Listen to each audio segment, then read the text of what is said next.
My name's Steve Connor. I am the Director of Central Hampshire Veterans Services. This has been one of the most challenging jobs I can imagine having because of the dimension of the need. There's so many challenges. If people really thought about it, they would go, what would my family have done? What would we have gone through if we had to go from base to base? One of the transitions that returning service members, veterans, have to go through after deployment is just, my role has been missing for a year, and that really does affect the whole family.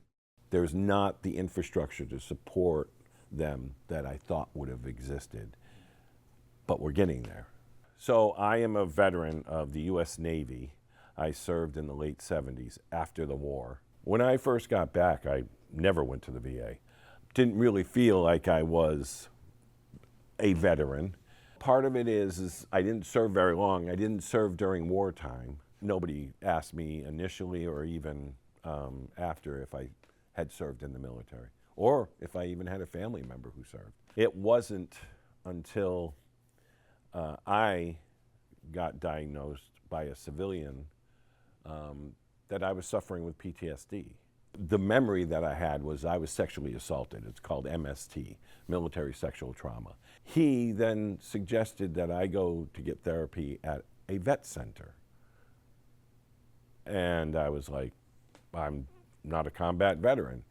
He informed me that he thought that they worked with folks that are victims of MST, and he turned out to be right. I've not seen another doctor who knows that.